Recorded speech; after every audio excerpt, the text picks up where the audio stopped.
Okay, so we are going to be making a fish tank. Um, so the first thing that you want to do after you open Blender and delete all this stuff is to get your reference, which we're going to be using this as it. And what you end up wanting to do is you'll want to recognize kind of the major pieces that you want in this, and then trying to keep them what would be like a piece that can stay together and what is a piece that you can separate into its own thing. So if you look at this, they have a base with the glass, a top, a major thing, gravel, and then some stuff that on the inside. Um, so things that we'd obviously have to model separate are the fish, any sort of like aquatic objects, and then this pump. And what we would also do is I think it would be best to separate the base and the glass from the top. That way you can remove it or do other things with it if you want it. Um, the reason being is that it separates your parts and then you can combine them together to create like a single UV wrapped object for the ones that you need it to be single. Um, so like if we wanted this and this to be together later, we could just join them. But having them as separate objects at first allows you to, um, like adjust it as needed. All right. So we opened up a new Blender file. We deleted everything in here. And the first thing that you want to do is to create a base. So first we'll add in a cube and we'll adjust it so that it's on the XY plane, sitting on it. That makes it a lot easier to kind of make measurements. And then we're just going to adjust the size for it so that it has a nice layer. So we know that it's a cube, obviously. So we're going to make it a cube sized. And we know that, we look at a reference again, small base, large middle, medium top. So going off of this, let's say we want the base to be, let's put it at like, right? If you ever need the actual transformations themselves, you can look at this. Go, this is 2, 2. We'll make this 2.5, 2.5. I'll make this 2. You can also adjust dimensions there. So if you want this to be 5 instead, you can do that. But they both lead to the same thing. So then we go here, go like that. All right. And this is our base object. So now what we want to do is we'll go into edit mode. We're going to measure out some loop cuts. This is the kind of area for the geometry itself where it will go. So let's say this loop cut, we want this to be, we'll make this 0.6, which as you can see, you can adjust the transformation on those on here as well. And we'll make this negative, where it goes, it's -1, so we'll make that -0.7. There we go.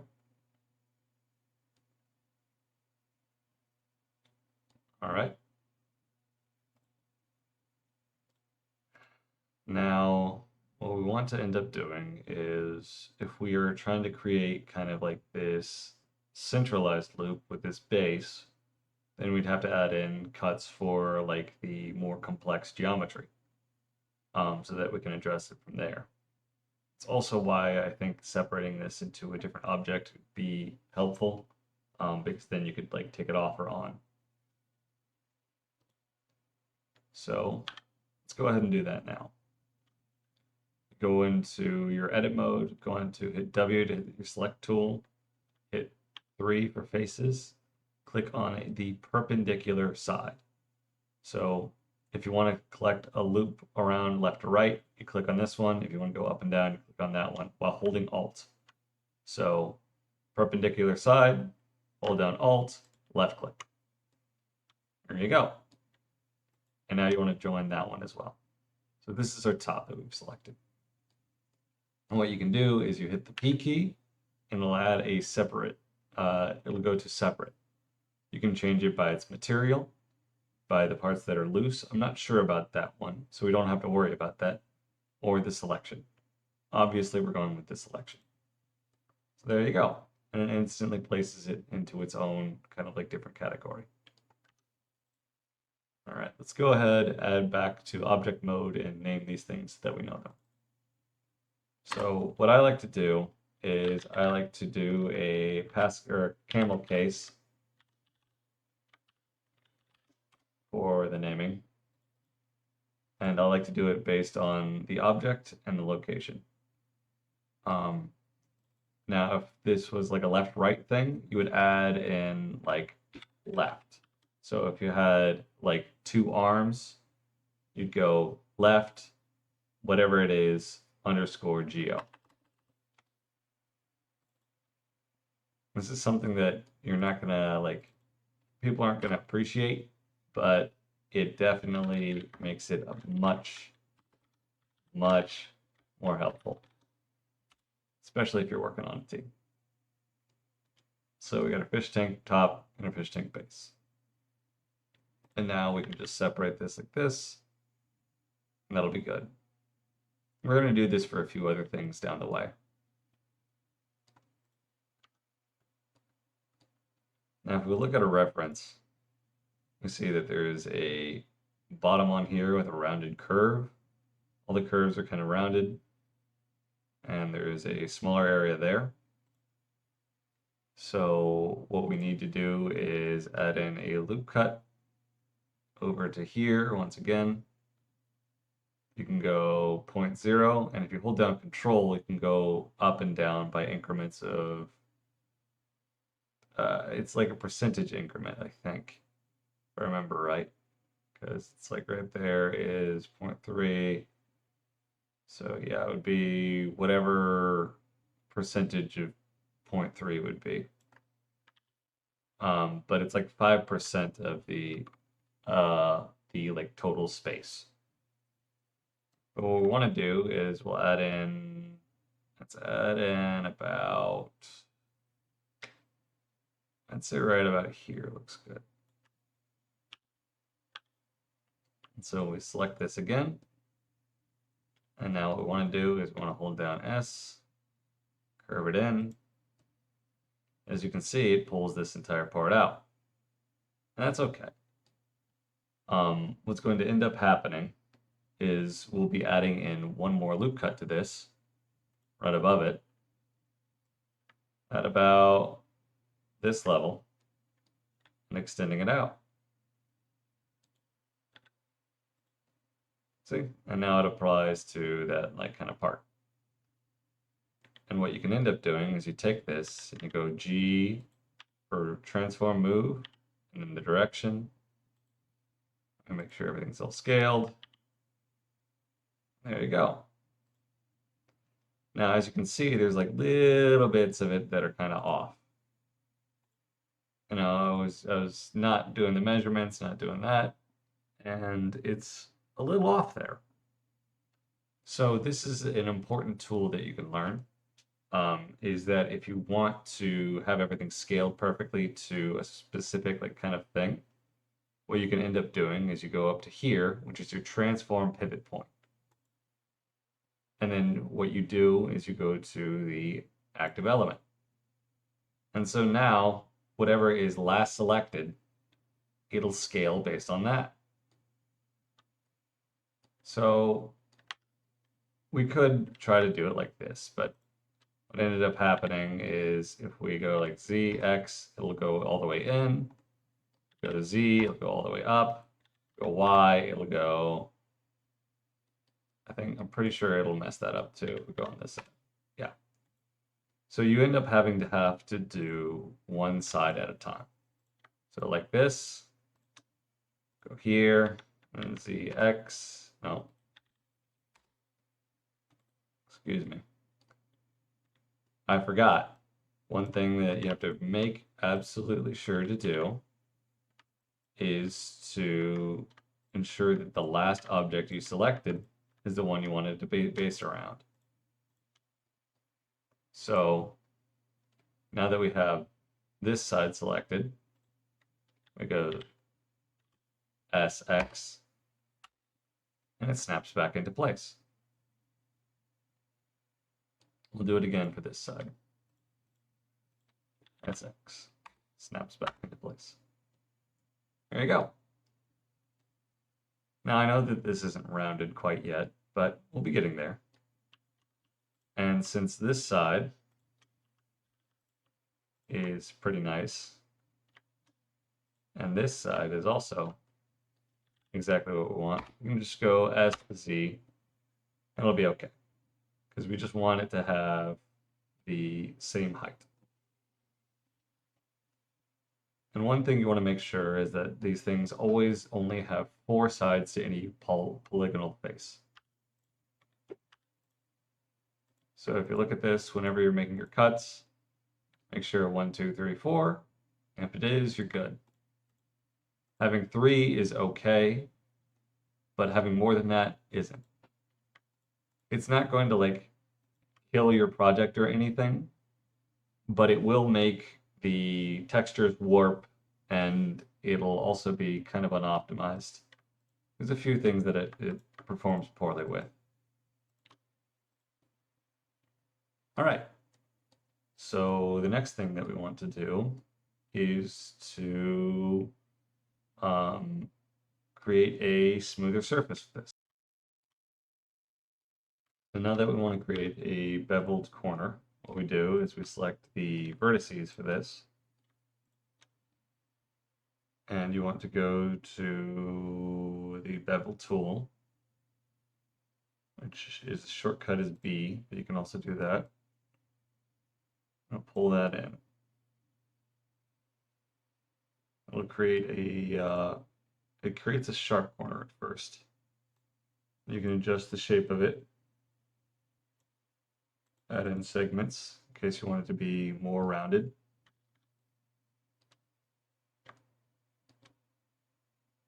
So, in case you want it very rounded, or not. Let's do about 4. Actually, we're going for this low poly look, so let's add in about 3. And then you can change the width of it if you want, so that it's more closer, which produces a sharper, cleaner look, further away, which allows the polygon to extend out. So let's get it a little close, like that.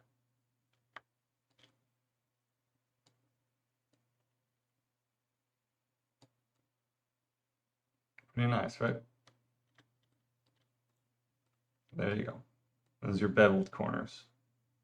We're going to do that for the bottom side as well. So go there, there, there. Let's also change the origin back to their median point. It's not important for beveling, but it is nice. Let's go a little bit. You can adjust the bevel size as well if you want. And then we'll add in 3 segments. And there we go. The glass goes inside of the base, and the base also has like kind of this placemat thing going on.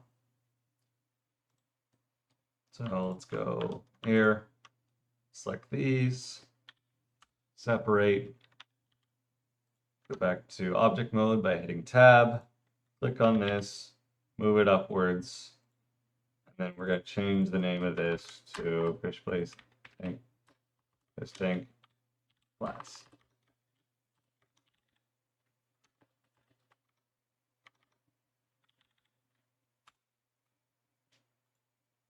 Also get rid of that space or period. All right. So as you can see, we now have the glass on the top, which we're going to move on up out of here. We're going to finish making the base. Now, this thing looks pretty good. Go to select all by trait, and then we go interior faces. You're good there. So select all by trait, and then you can go loose geometry, select all by trait. I think it's better if you do vertex, non-manifolds. There we go. That's what we're looking for. So right now, this is an open shape. And what I mean by that is it's not like the shape is finished, but because this is a 2D plane and it's just open, then it'll be kind of messy. You know, this isn't a 3D object fully. This looks like how it would look like in real life. As in like it's just like a little edge, but in 3D modeling that causes an issue.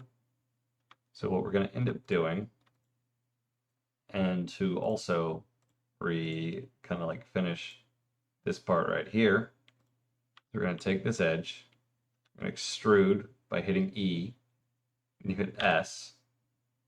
And just to go over this again, we change the median point to that.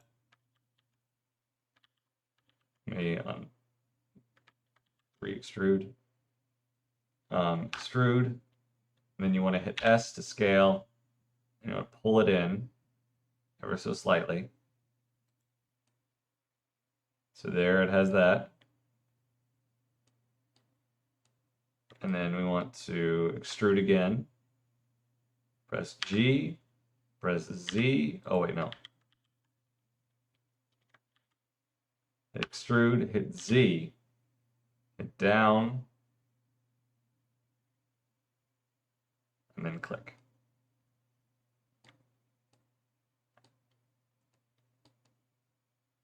Okay.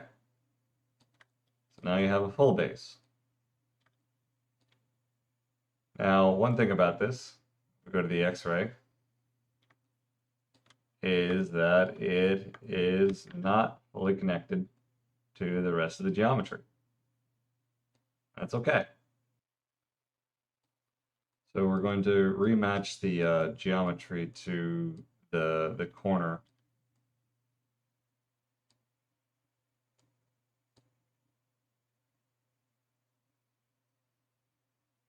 And then we're going to hit F to fill that in. I was trying to do.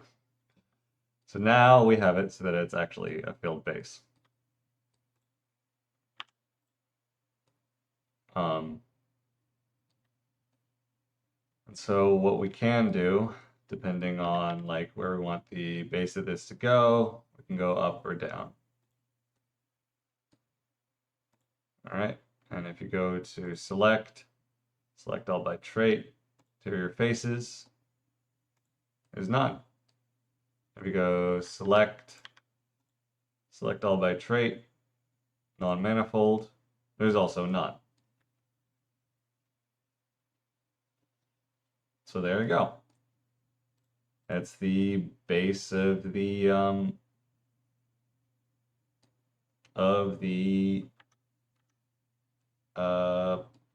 fish tank.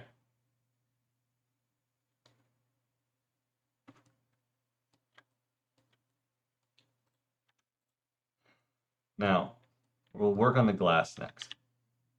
So what we're going to end up doing, go hit, let's hit that and then hit that.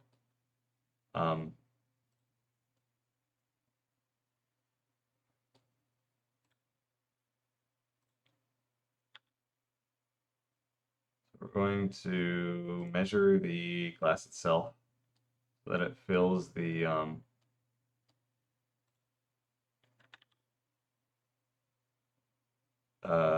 the kind of like area within the cube without it touching. We don't want this clipping in.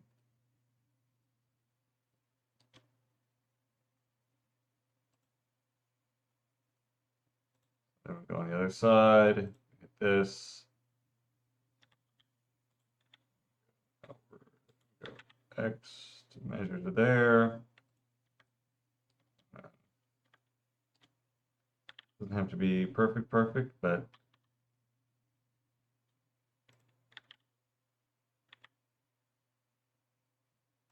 there you go. Oop, upside down. So, same deal. Got this all measured in now.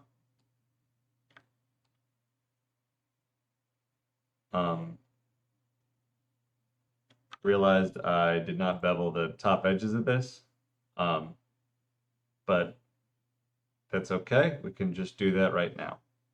And I'll teach you a very handy tool to do that as well. So go ahead and select your base again. Hit the question mark / key, / or backslash. It's question mark and slash, that one. And it'll make you into focus mode. And it'll isolate the object that you want to work on. Select all the inner parts first. Bevel. 2, 2, 3.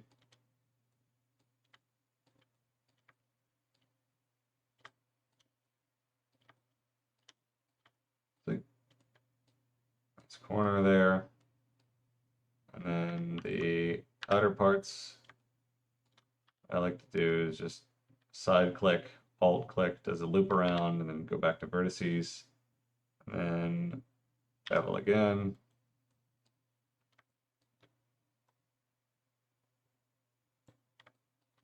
And we'll change this to 3. And there you go. Now, the glass itself is different from the other piece because we need to create it as a 3D object with a specific amount of like thickness. To extrude a centerpiece, what you do is you go E, you select all the sides of this object, you hit E, you hit S, you pull it in, and then what you can do is just create that as 1. So if you go there, it'll automatically take the extrusion over to the exact distance uniformly. And that'll be fine. My orientation was on global, but it didn't. Yours would be on normal, and it's not going to change anything, as you can see. Okay. So now we have this base. So we do need to bevel these sides. So we'll select all around. Go here, here, here, here. We'll hit bevel, bevel. Am I choosing bevel? Oh, it's Control B. Okay. And we hit. There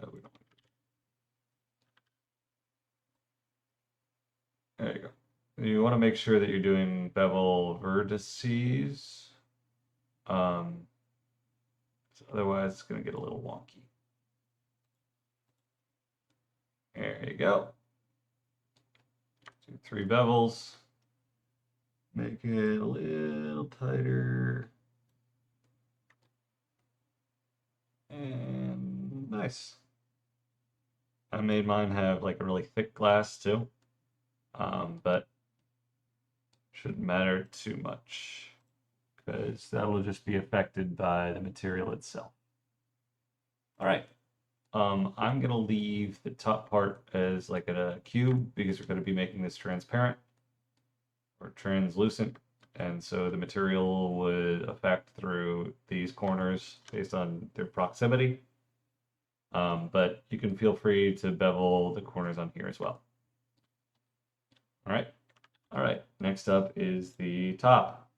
So we look at this thing, look at our reference again. Same thing, but it's got like this detachable top part and two, like one, like kind of like grabby thing. Then we'll go to tab, hit to edit mode. So we'll hit E, S, go like there. G, go up. You can also go onto the X axis, go through X-ray. I think it needs to go a little bit further out actually. So we'll pull this back down.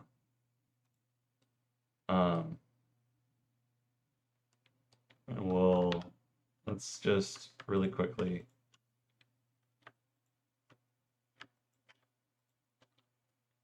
go like that, and SZ, and then 0 on your numpad, snaps it.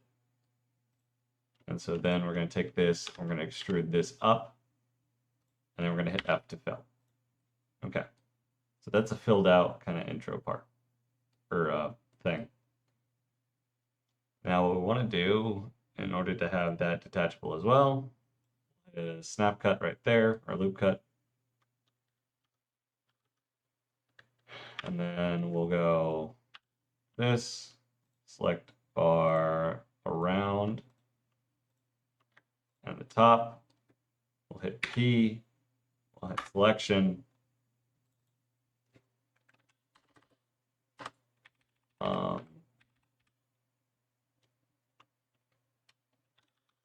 Detachable top. So now we have this, can go off and back on. As you can see, there's the two parts right here. And there's a few ways we can do this, right?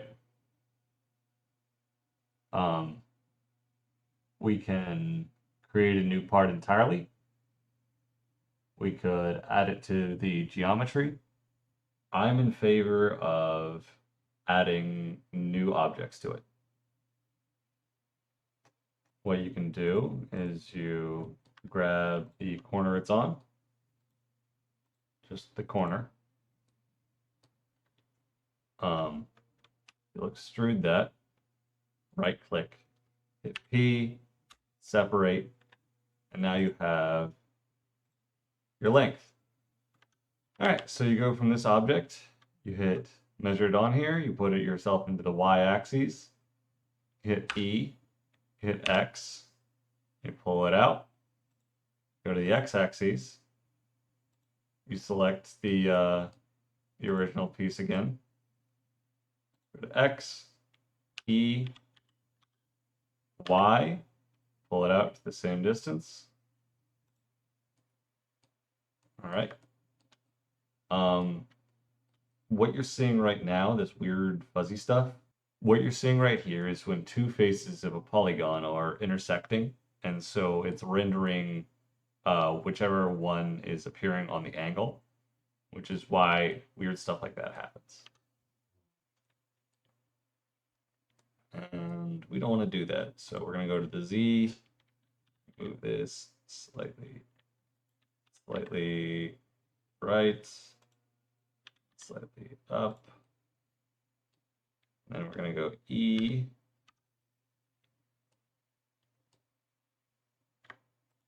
here, and here. Oh, right. That, and if you look at this, you can tell that there are some like kind of weirdness going on here, and that's an easy fix. It means that there's like an extruded face, or there's some sort of like double like thing there.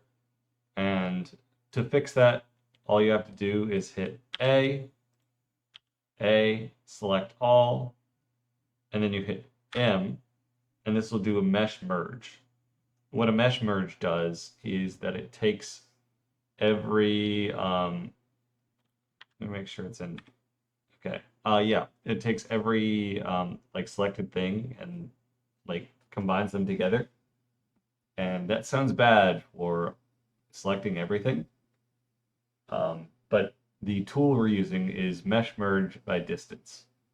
And the mesh merge by distance is done at a point zero, like 0.01 centimeters to remove any duplicate vertices. So we go mesh merge by hitting M. We'll do this mesh merge. Go to by distance. There you go. And you'll see how many vertices it removed. It removed 8. So now it doesn't have that issue anymore. And we're going to extrude this out a little bit.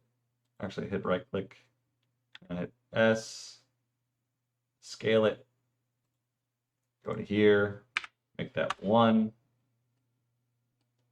And we can go further out. So we'll make this 1 as well.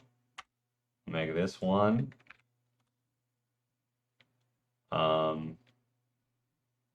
We're going to be doing this by faces, I guess.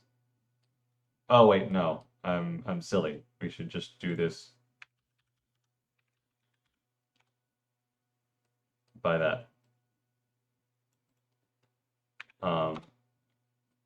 That's why.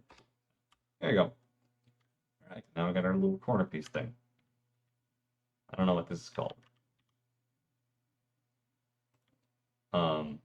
As you can see, the origin is all the way over here, which is annoying. So we want to put the origin here.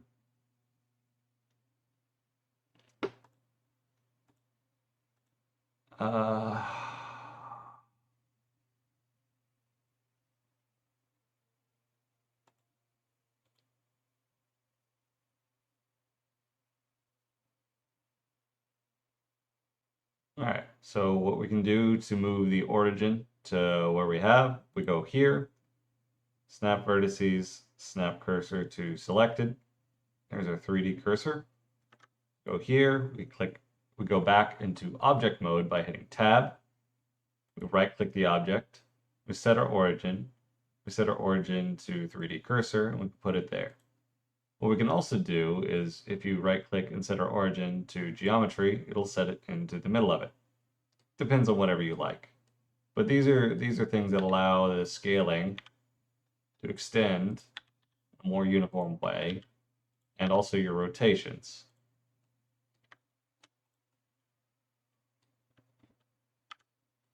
All right. So let's go ahead and take this object.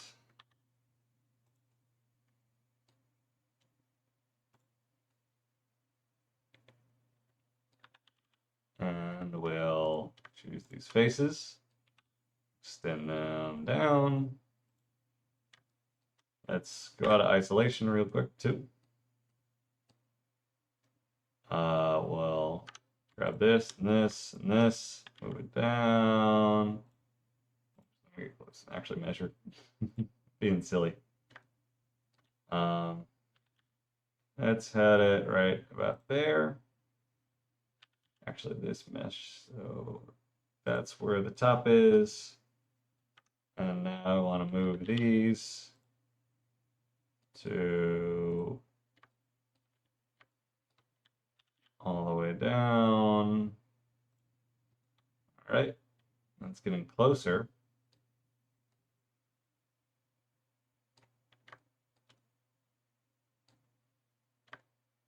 And as you can see, it's a little out. It's not good. So we'll go into our X-ray mode. I'll go select all these, move them up so that they're aligned with the top of the bevel. And okay, So if you look at this here, then you'll notice that even though it's still kind of like on there, even though it's still on there, it's still a little like ugly, right? It's not quite following the geometry, it's snapped off, and it's flat compared to the beveling itself. And so what we can end up doing for that is that we extend our geometry to let us make a more natural look for what this is connected to. So if we go down to here, and we'll give ourselves about, so if we go down and we give ourselves about this much space, we'll have a nice base to work with that also doesn't cause too much of an issue. So we'll give ourselves about this much base as well to kind of morph around that. And the reason that we did it twice was because moving these vertices around would affect the faces above them. So having kind of like this buffer zone allows us to have more area to kind of work with. And so this part would be like the plastic in between, because if you look on over to here again, there is a little bit of an extension, and then it goes all the way up. So what we want to do is select this around, select this and this, cancel out that one, go to the Z axis, extend it out to the normals. We'll extend this way, like we'll have this one go out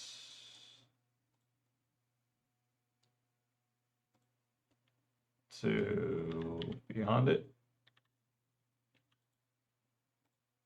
So now we have this kind of overhang that is following the manifold or the rounded corner right here.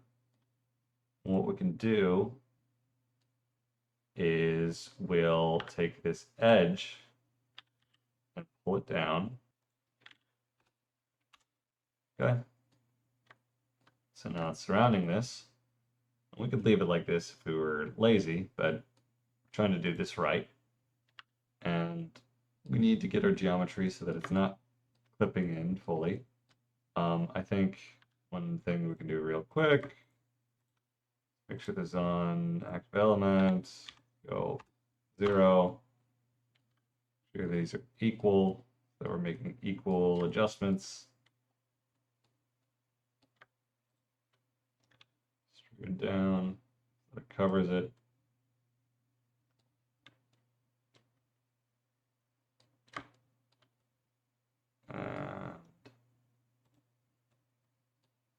And it'll do that. That's okay, because all you have to do to fix that is to take a loop cut down to here, take a loop cut to here.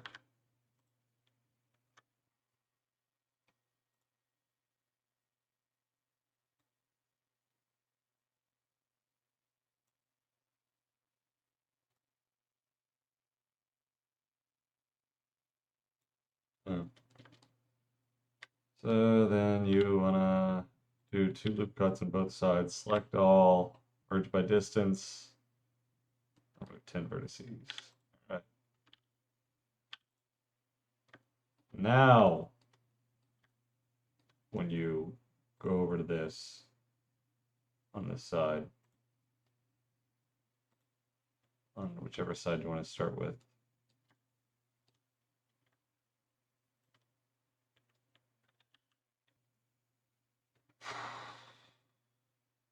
okay, well,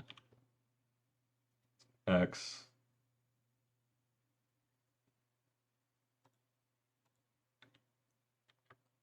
There. Y. Here. All right, so now this is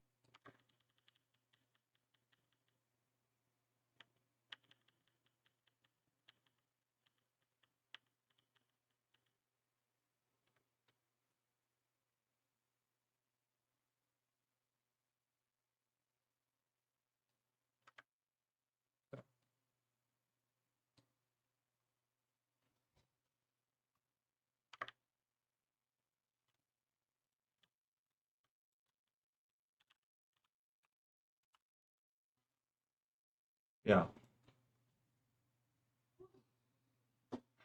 All right. So there you go. That's the corner plastic part of this thing. I'm gonna call this, what is this? This one.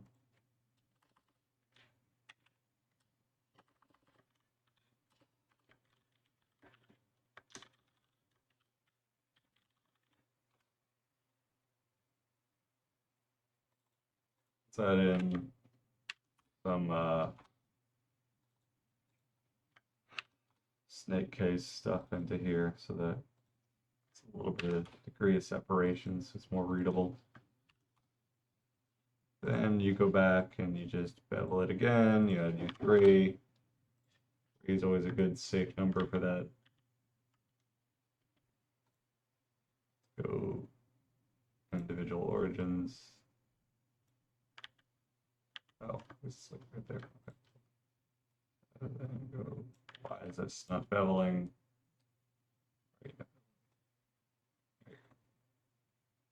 There, 3. All right, so that's the corner plastic part. The glass hollowed out. Here's the base. Let's see, nice and filled. And we're basically done with the modeling part. So all we really have to do is take in this and bevel it some, add in a detachable lid area, and it'll be good. So to do that, we'll go to our base, we'll choose this area, create an inset face. So it lets me go a little bit further. There we go. I'll make this nice and small. And then what we can do is we'll pull this over to a location wherever we think would be most convenient looking or aesthetic. And the actual shapes of this, even though it looks a little wonky, is completely fine. It's okay to have weird, like looking polygons as long as they only have 4 faces. So now we'll go the other way. There you go. Much better.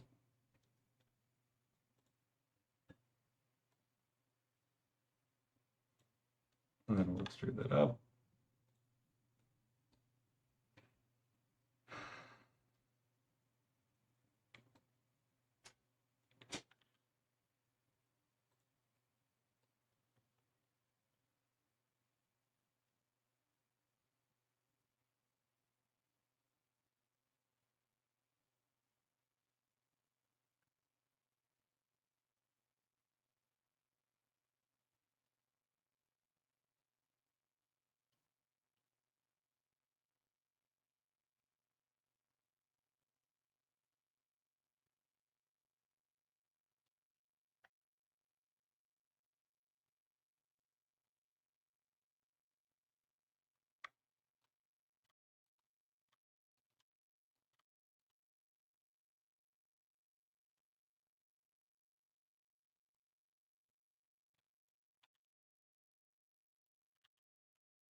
Just needs more subdivisions to become more circular.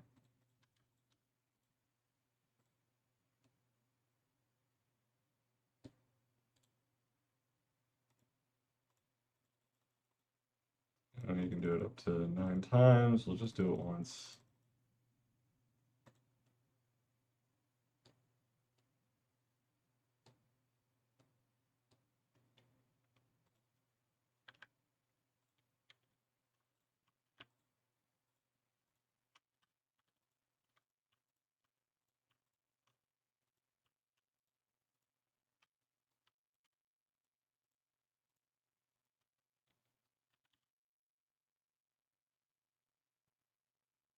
That's it. Being pulled up.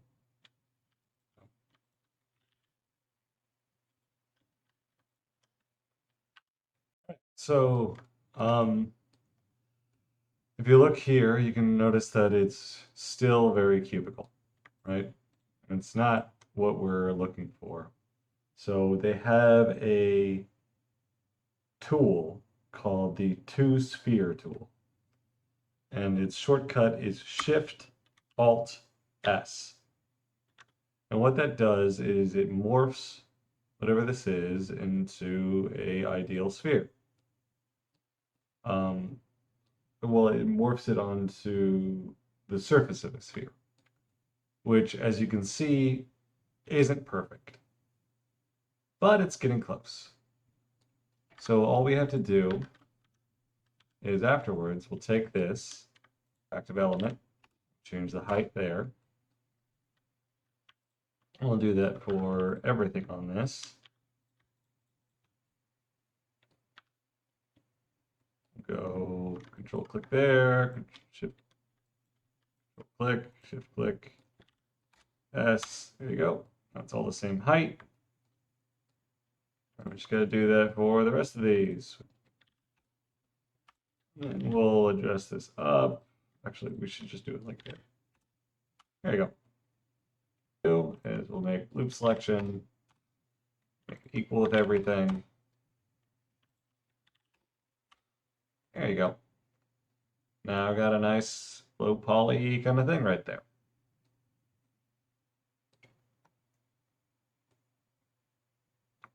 Cool, cool, cool. See, still 1, 2, 3, 4, 1, 2, 3, 4, 1, 2, 3, 4, all the way down.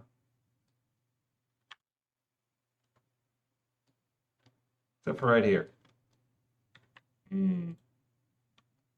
That's an easy fix. So all you have to do to 1, 2, 3, 4, 5. Yep. Oh well. Yeah, this is an incon though. And this is what I mean.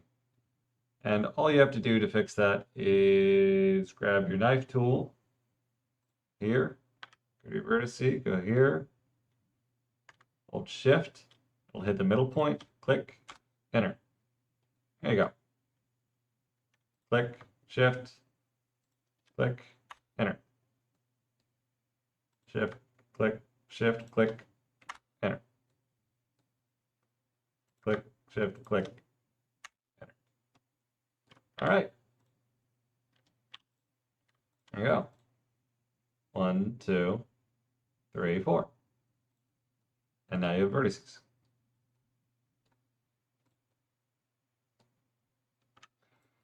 Cool. And all we have to do now is grab these 4. And we'll grab these for good measure.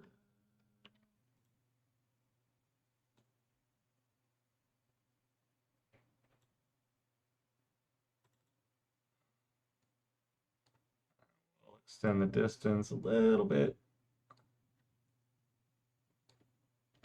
That's getting kind of close. Maybe I should have done that without it. We'll see.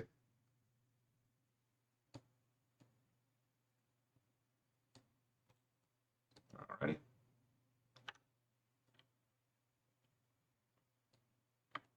Okay. And this thing has 2 little plastic things, so what we can do is just copy paste. Move this one over. Rotate Z on 45 to 90. 45, 90. So all you have to do to rotate that is pull it over, RZ90.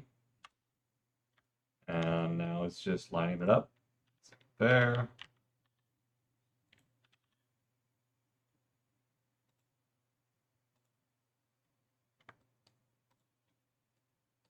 I guess it's like the same thing. You just need to location. So that's copy this, paste it, negative. Right now I'm just copying the location of the other one and the placement of the other one. And There, now it's uniform. You could also do like a mirror thing, but I've had a little trouble with that, so I didn't do that. All right, so this is our basic fish tank done. So what we're going to do next is we are going to do materials. And so what you want to end up doing is you'll take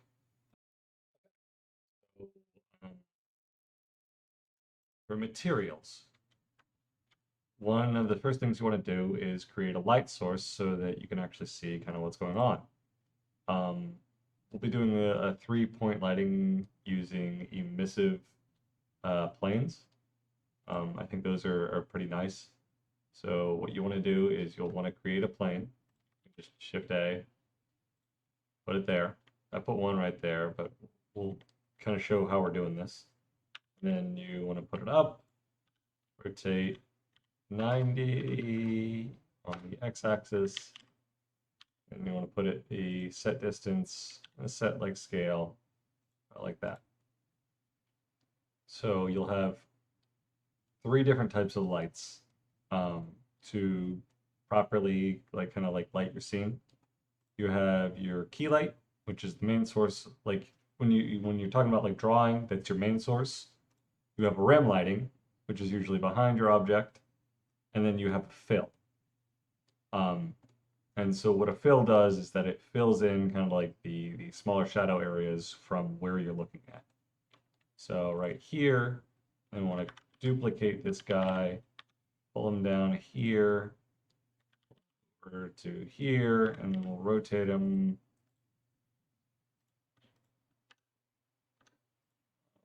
Why is he? Okay, there we go. I'll rotate him about 45. So this is usually how like a thing is like a 3-point lighting system. Usually the key light actually is like straight on, so it'd be like forward or like hitting it from like a certain area in the front, and the key lighting or the fill would hit over there. But we are doing like a realistic type of lighting, so we just do it here. We're going to do all the same material. So what you do is you shift select all of them. I ran and did it too quickly. Then you're going to go to this tab. This is your material tab. And you're going to do a new material. And you can link all of them to the same one. So I notice how I did all of them different ones. We can go back and link them all. And if you save incremental, they should also disappear once Blender is closed because it will toss out anything that's not used. Okay. Now, the kind of like basics of what we'll go through is you have on here your surface, which is the material that it's going to put on. And there's a ton of these things. And we don't really have to worry about any of them right now. We're going to be using the principled BSDF. It's like a basic material that gives you everything and works off of like realistic lighting. We have a color that we can add to it. So goes there, goes there, goes there, goes there. Let me add in shading so you can actually see that the color changes. You have metallic, which affects how metallic an object is. 1 would be very metallic, 0 would be not. And roughness, which is the shininess. Now let's go ahead and add in an emission to this. Add this like that. There you go. And now this is kind of giving off light.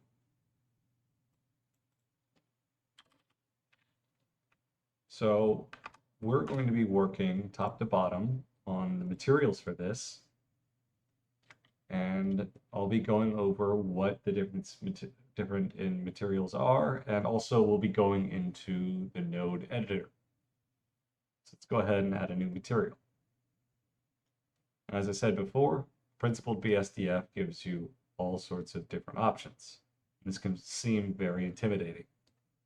But what we're going to end up doing is we're going to go up to here, and your cursor becomes like a crosshair, and this will allow you to create a new window. So we're going to go like this and split it somewhere like that. And now, as you can see, it's two different windows. And on one of them, whichever you prefer, you're going to go, this one is what we're looking for. We're going to go to the shader editor. Okay. And as you can see, it pulls up our nodes. Now, everything on here has that same kind of values that you can see right here. And there's a ton of different options. And so the end goal of what we're trying to get is this sort of plasticky look, right? And if you look at this, you're thinking, all right, how do I do that? Well, the first thing you want to do is you want to capture the kind of color that it's going for. And ours is a dark black. We're going to go with a gray just for visuals, like this. Now, the next thing is metallic. A metallic is how metallic something actually is. And you usually want to keep this between either 0 or 1. It's either metallic or it isn't. Now, roughness is how rough an object is. And for me, this was a little tricky, but less roughness means the object's more shiny. And more roughness means the object's not shiny at all. So since we're doing like a plastic, I'm going to go ahead and put this at, let's say 0.4. It's pretty shiny. And now we can also see how the metallic would look on that as well. Definitely gives it that high-class look that you were going for. IOR.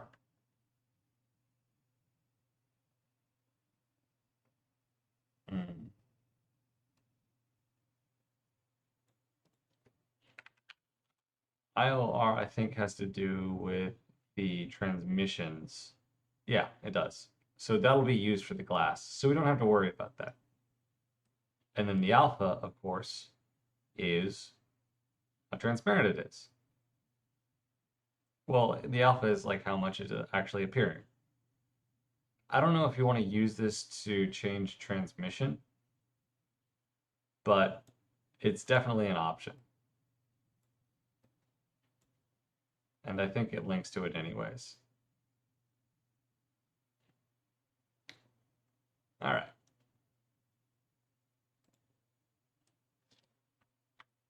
So we have a basic here. And we'll go ahead and apply materials to everything else first. And for all the rest of these, since the material is pretty much the same, we'll just go ahead and add that to the other parts that would use this material. There you go. Oh, and this one as well. Now we have a completely black, plastic-esque sort of fish tank. It's looking kind of high-tech, ain't it? There's that seam right there you can see. But we'll get there. Now next up, I'm going to take this, and this is our glass. We're going to add in a different material. Okay, so back to it. One thing that I learned by looking stuff up is that you can fiddle around with this alpha stuff and the transmission, but ultimately, the new solution now, once it stops being frozen,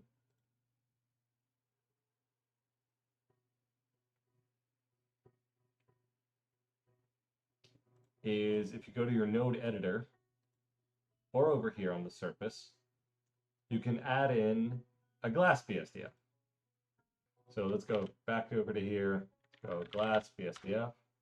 I'll look into this more. So right now we're using EVEE rendering, and it says to use cycles, and we'll use that, I guess. Oh, wait, does it hold on, let me go back to EVEE. Oh, yeah, no, it only works in cycles. It's kind of crazy. But yeah, as you can see, we're going to do particular materials for like specific areas. So let's say we wanted this to be a different type of metal. What you can do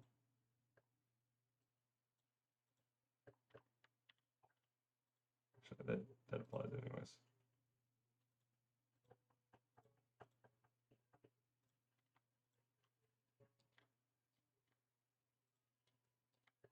Rate it.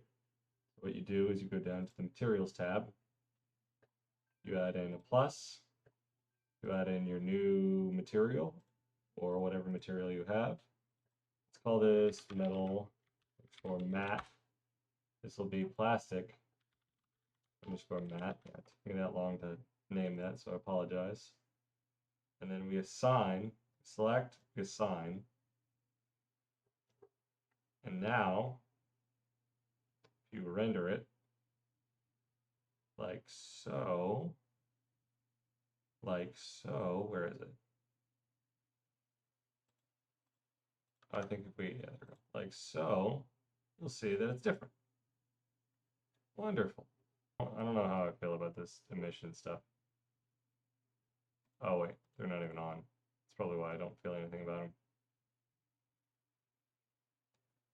There you go.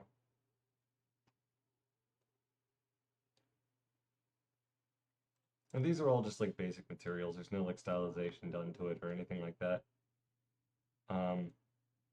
But that allows you to create kind of like a distinct,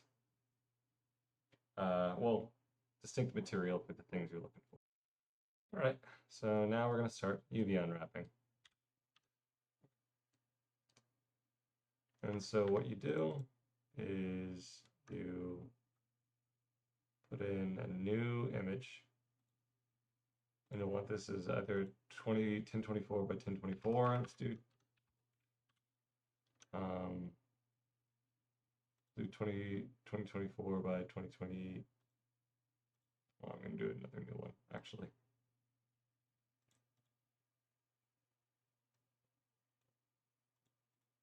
There you go. Now, the first thing you want to do is you want to follow kind of like the seams of something so that you have a guiding line. All right, so I went and changed the seams on this. All I did was I took the seams from this wrapping all the way around so that each one is just an island. You can see right here. And then all I did was I collect all of them, like unwrap, and change the margin to 0.02. I think 0.05 might look nice too. So that's this one unwrapped. We'll call this base underscore UV. All right, go ahead and do the glass next. Object mode, select the glass, focus, go into tab, select all. I think this is pretty cut and dry here. Well, it depends on what you want.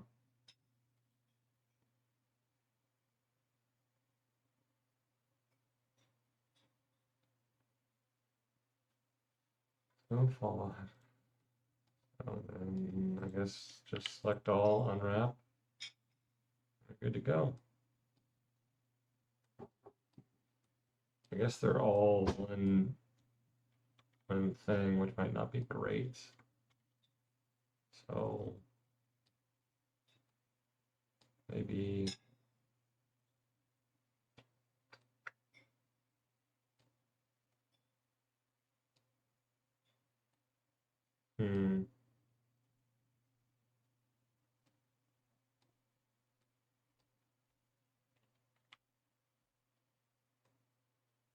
I think that's good enough, actually. select all, unwrap. As you can see, can't just unwrap it. So start making seams. Good thing, focus it, go into editing, start adjusting from here.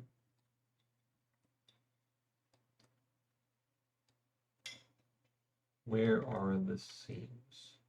Is what you want to ask yourself. Where to start with this?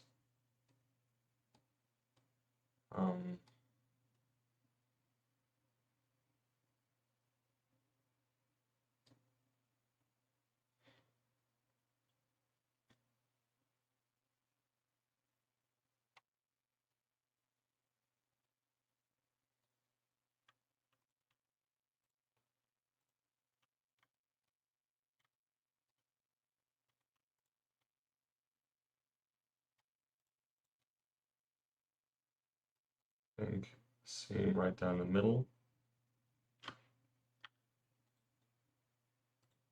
That is a seam. Hello.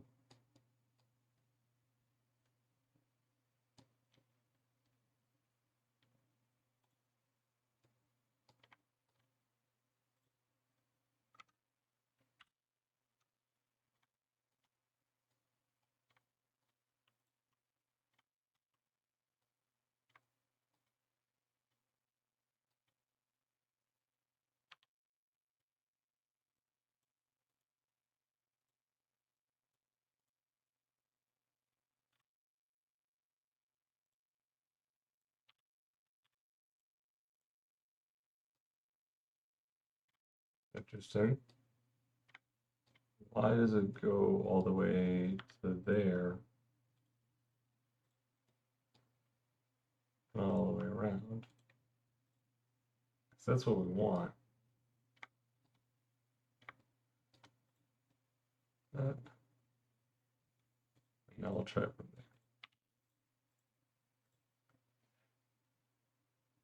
there. I can't tell what I'm looking at. Looks like two horseshoe crabs. I don't think that's what we're looking for. So, what's causing the problem here? You are, definitely. Didn't check for you. Big old clump right there.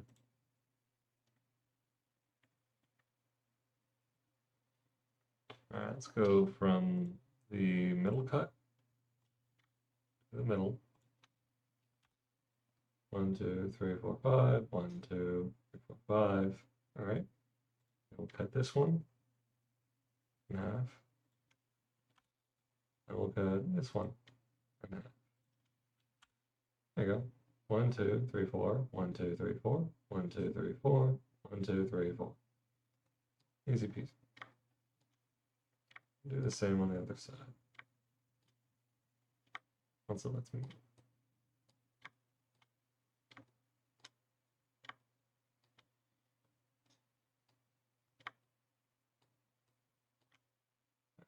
So cut this in half.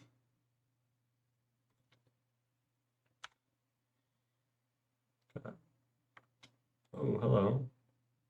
This and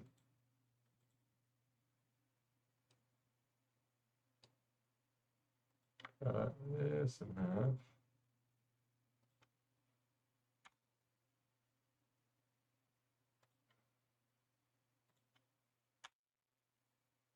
Yeah. This one's a bit messier. Why is that? 1, 2, 3, 4. 1, 2, 3, 4. 1, 2, 3, 4. 1, 2, 3. Just a different angle, I guess.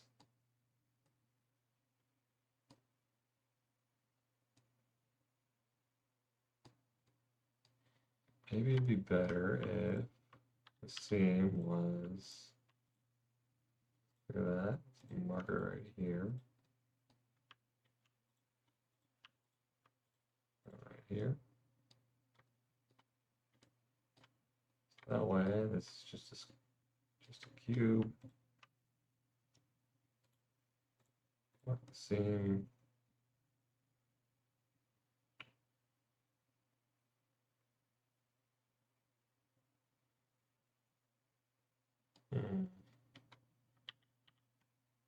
do that.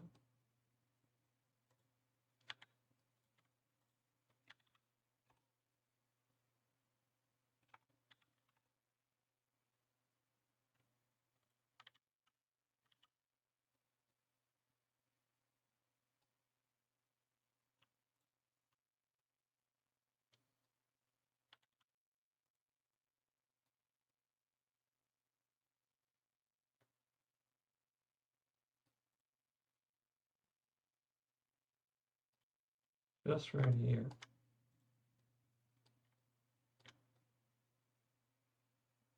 Why is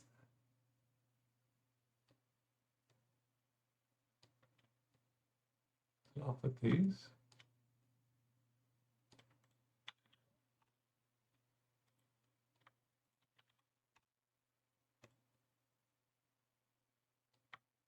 Makes sense to me. Why is it that when it goes that way,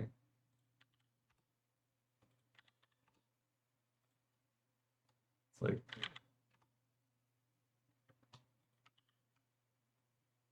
maybe it's just the perspective. Maybe I'm just going crazy. All right.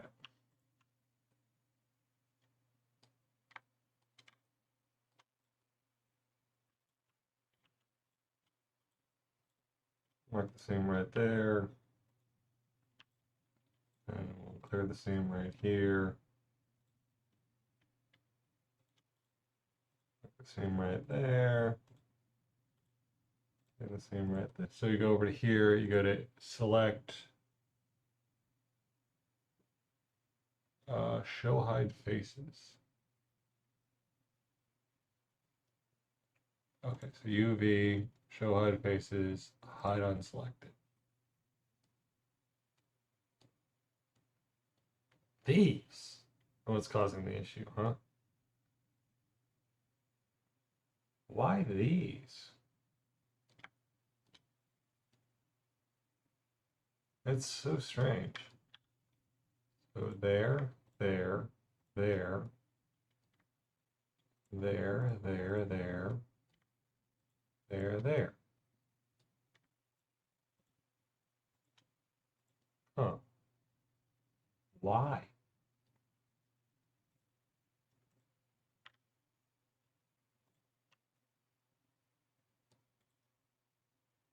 We'll mark the seam there. We'll mark this seam here. We'll mark this seam here. Now let's seam what that does. And that's better. That's much better. All right. So I'm gonna go ahead and say that's done. I'm gonna delete this one because I don't want to do that all over again. So now this one we can copy paste. No, why did it do that? Copy paste. Do this to let's go back to modeling real quick and unfocus, go to normal shading. Let's get rid of that. Find the transform values.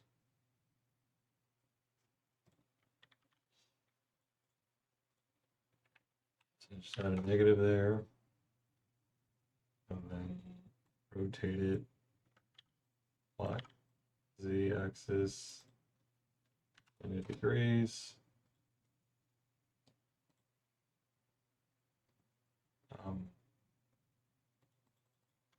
No.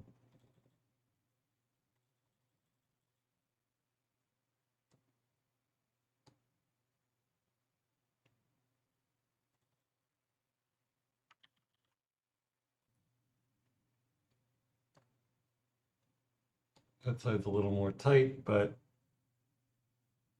I really don't want to remodel the X and Y distances, so we're just gonna go from here. And to again this, let's go, where is X is straight ahead, So then, since this one is this one the front one? Okay, so since X is straight ahead, you're looking directly at it from the X. This will be front, all capitals, front, right, fish corner, take geo. And it's the back right. So.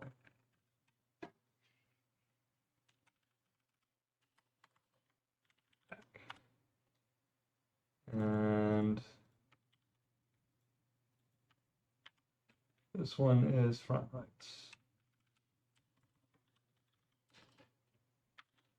All right. Cool. So now whenever you just look up front, back, right, you get what you need. Okay, now here's the fish tank top. UV this, edit, select all.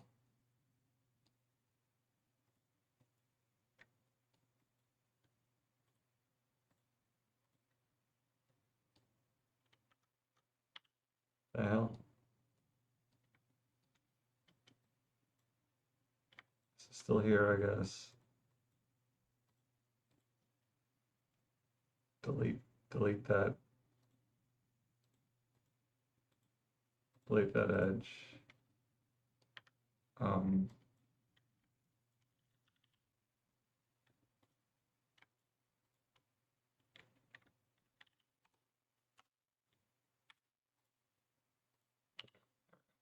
Easy peasy. There's that. I extruded that a long while ago. And easy fix for that is just taking the vertices and snapping them to where they should be, and then dissolving them. Completely gone.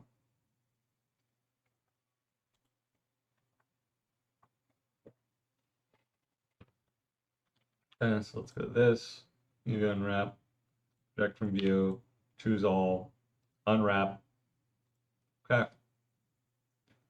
Looks like everything we need. I don't know why it's wonky. Let's try doing another one corner, just marking a seam, seeing how that does. Oh, right, because it's like this. That would make sense. Go here, select all the way around.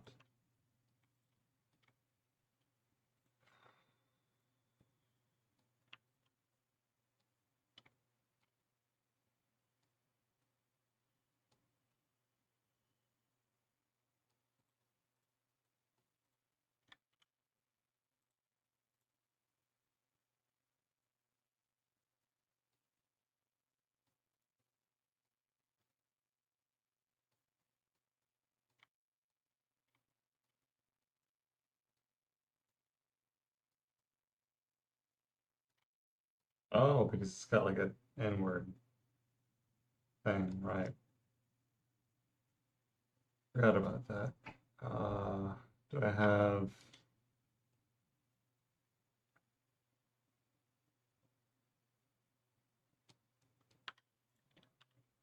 So, okay, so it looks like that. Also, this, does this have a face on top? It does. No, it doesn't. Oh, that's not good. Yeah, no, that's not good. This needs to be like an actual face, not like a piece of scrump, you know? Up and will be okay, I think. Zoom in a bit like that. Let's see, select trait, select all by trait, interior faces. Okay, let's do the interior face somehow. No, is it not? Trait, interior faces, still is. How do I?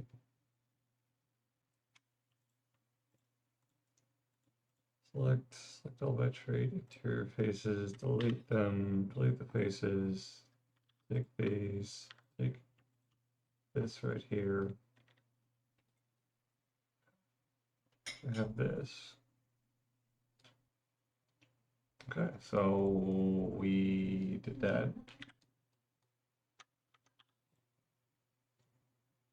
Select all by trait. Select all by trait, non-manifold. There's none. Okay, that fixed it. Okay, well, it's easy.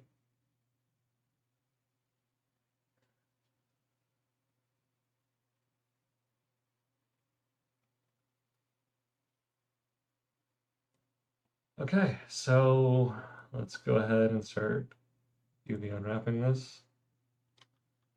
So we want to isolate the top of it by going like this. Want to isolate the top of it by selecting that. Seam. Want to separate this part from everything else, marking it as a seam.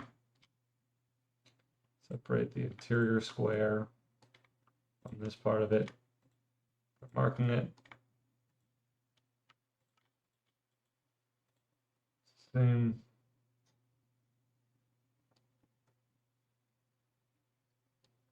I'm going to mark the bottom of this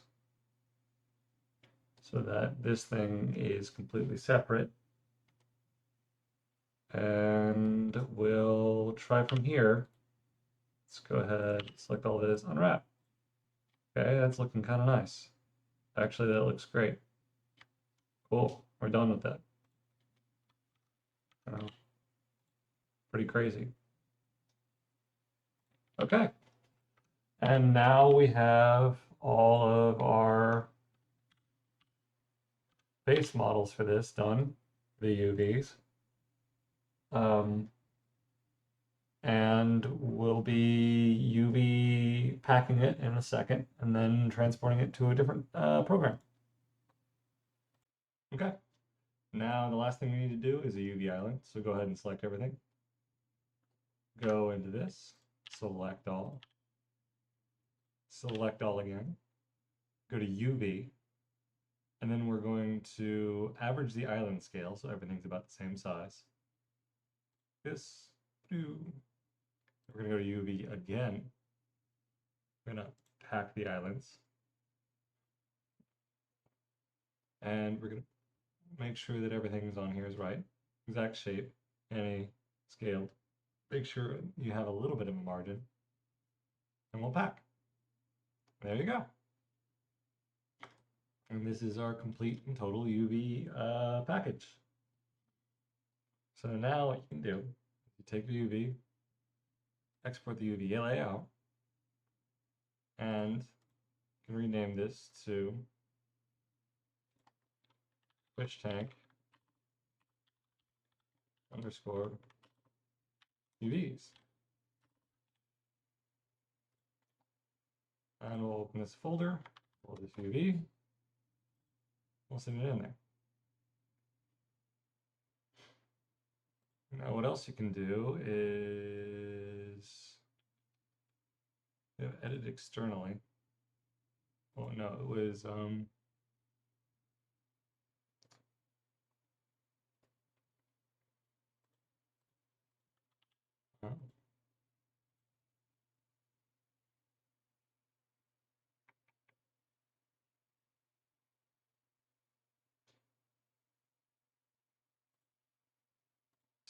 design, Gilb's room, UV. There we go. So now you got your UV layers. So if you want, you can, do everything normally, just add in a new layer. A layer under this one. Like fill it with just a different color if you want. Light blue. Everything's behind it. So then you can just adjust these things however you like. And it'll map onto it. Another thing you can. So what you want to do, now that you have all of your UVs like packed and ready like this, is that you want to go to File, Export, FBX. Now what you want to do, make sure that this is on off. I'm not really sure how that works. There's some other things on here, but it's defaults to off.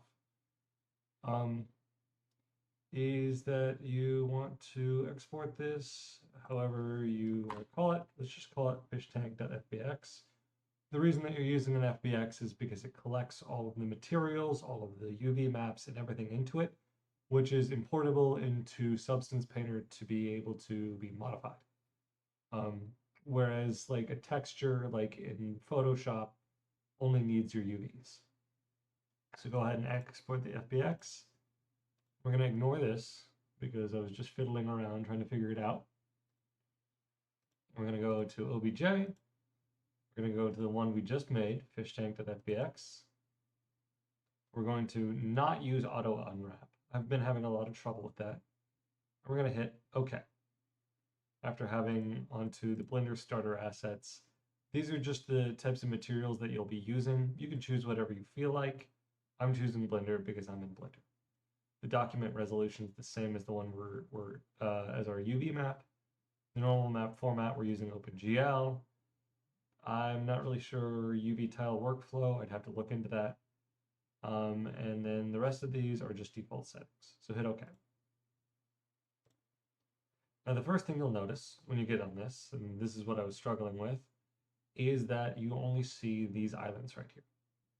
And that's because what exporting your FBX does is that it imports the texture set list as specific materials separate based on their islands, even though you've packed it into the UVs themselves.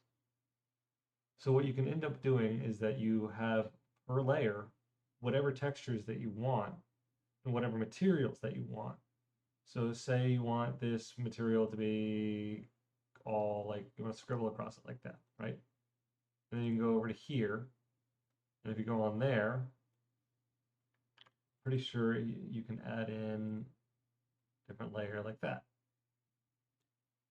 And if you hide it, it won't hide from the other material. So it allows you to have basically like 4 different Photoshop files open at once. And this also allows you to modify things like normal mapping, the different transparency, different decals, without it getting in the way of what you're making.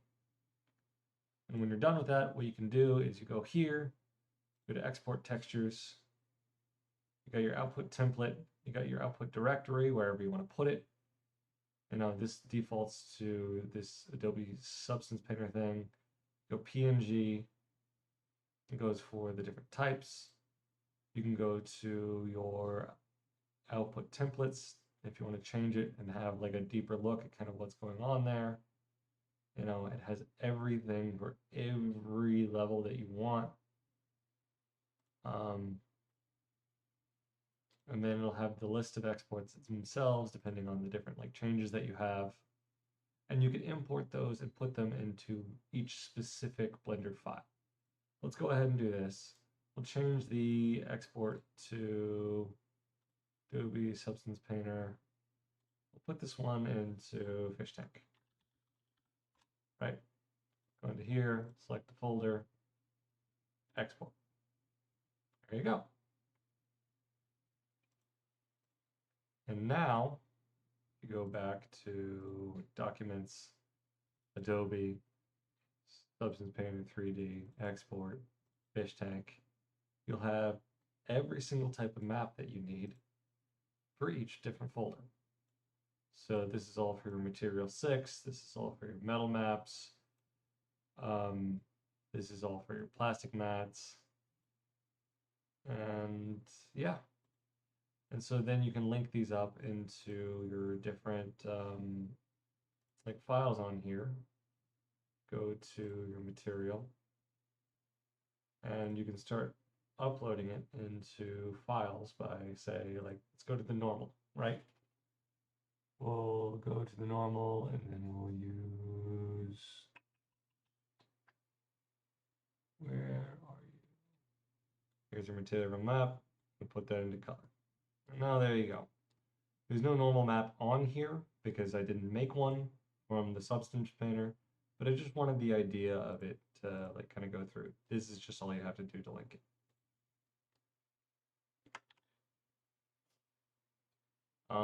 And yeah, you would end up doing that for every single material that you would change things for. And then you could have that for your entire materials. So there you go. That's how you do it. Yeah. I guess that's everything for now. I'll be working on the rest of this room and I'll give you an update. See ya.